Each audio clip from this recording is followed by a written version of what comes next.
मराठी व्यावसायिक नाट्यसृष्टीतील एक महत्त्वाचे लेखक म्हणजेच प्र.ल. मयेकर. माणूस ही माझी युनिव्हर्सिटी आहे असं म्हणणारं त्यांचं एक नवं नाटक मराठी रंगभूमीवर आलंय.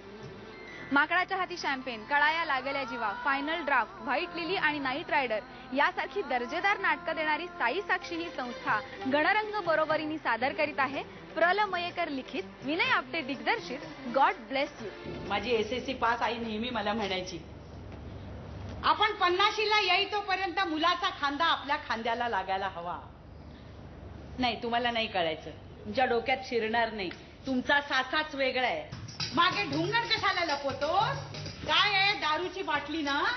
हा बस, फुकट राहा, फुकट खा, प्या मात्र विकतची. हा सॉरी आणि व्हेरी सॉरी. हा एक मिनिट. आता काय शोधतो? अगं शोधतो नाही, गंमत. गंमत आहे. अरे हे 2 महिन्याचे पैसे वा वा, मी बाजूला काढून ठेवले होते बरं का, छान, छान. द्यायला विसरलो. 2 महिने विसरतच होता. मटार दे हो दोघांना सोलायला. तिसरा मेला कुठेतरी गटारातच पडला असेल. मी पाव घेऊन येते हो.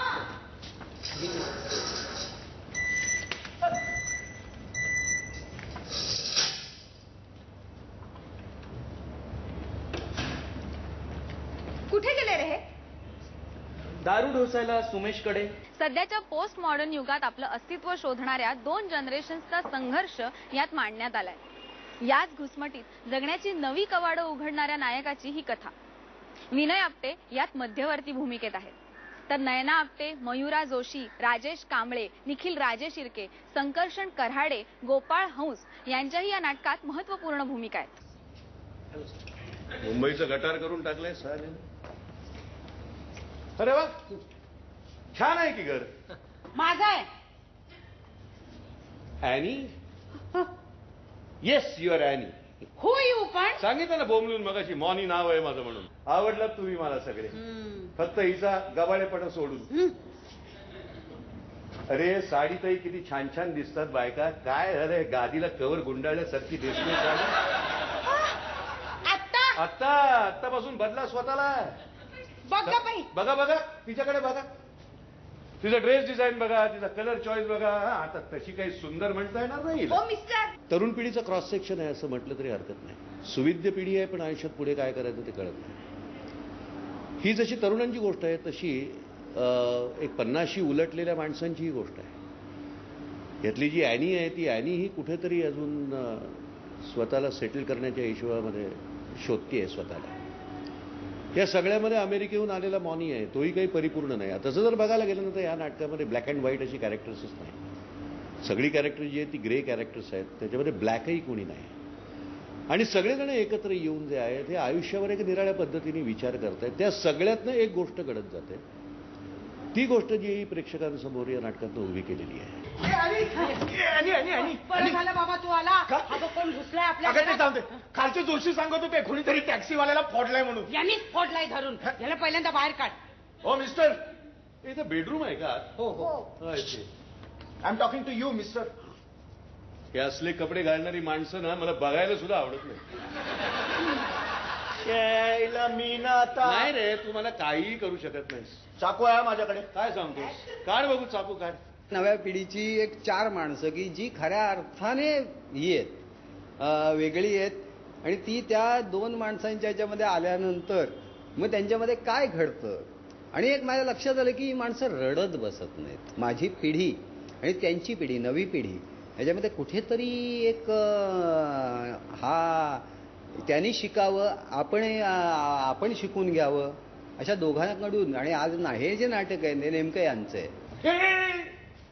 टाकू नको सिगरेट, फुकट नाही घालू. तिकडे नाही, संपतच आली. हो मग दे त्याला ऍक्टर दे. कोण? मी? मग काय ही? दे ऍक्टर दे लवकर. हो you my young boy. Nice, fine. काका नाही, तरी तुम्ही सगळेजण मला मॉनिस म्हणा. विशेषतः तरुणांची समस्या हे या नाटकाचा प्रश्न आहे. आणि मागची पिढी तो त्यांचा प्रश्न सोडवण्याचा कसा प्रयत्न करते हाही त्याच्यामध्ये आहे. एक मानसिक बळ, एक आर्थिक बळ असा देण्याचाही मागची पिढी प्रयत्न करते. तरुणांकडे शिक्षण आहे, सुविधा आहेत, सर्व काही आहे, परंतु दिशाही नाही. भरकटलेला आहे आजचा तरुण. आणि तो मागची पिढी असा विचार करते की जर आमच्या पद्धतीनं आम्ही त्यांना जर मदत केली तर त्यांचे पाय स्थिर होतील देवावर विश्वास आहे का? सर मी त्या बळावरच जगतो. हो ना. मग 4 दिवस ॲनी बरोबर कोल्हापूरला जाऊन ये. नाही मी गेलो असतो, पण त्याचं काय माहितीये का? काय? AC लावलाय. लावलंय? हो. बरं ठीक आहे. काही लागलं मी तर फोन करतो तुला. हे काय लावलाय? आज एसी लावून घेतलाय 50,000चा. 50? हळू हळू. इथे पण लावून घेणार आहे 1 लाखाचा. आता ओरड. आपण गोष्ट सुरू करताना आधी काही प्रश्न मांडतो आणि मग त्याची उत्तर आपल्याला जशी जशी गोष्ट पुढे पुढे जात जाते तसे तसे मिळत जातात. पण या नाटकाचं वैशिष्ट्य हे आहे की उत्तरं आधीपासून सांगत गेलेली आहेत आणि मग शेवटला आपल्याला कळत जातं की नेमके प्रश्न काय आहेत. तुम्हाला ह्यातलं प्रत्येक पात्र हे स्वतःतच कुठेतरी सापडेल किंवा आपल्या आजूबाजूला कुठे ना कुठेतरी हे पात्र तुम्हाला नक्की सापडेल. फार वेगळ्या पद्धतीने लिहिला गेलेला आहे.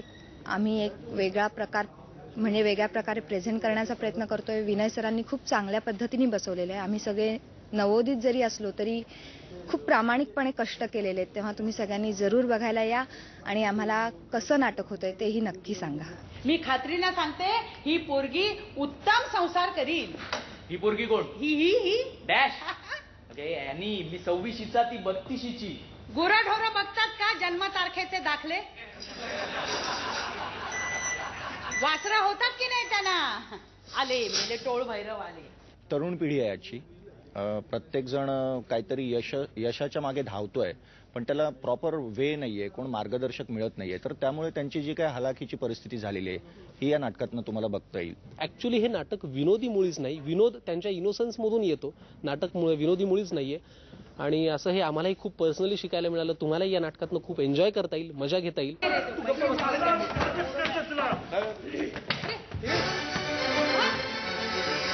अरे बघ रे बघ, कोण माणूस गेला आतमध्ये बघ. बिचारे लोरी ते गेले पाठवायला. अरे धावा. हे फादर.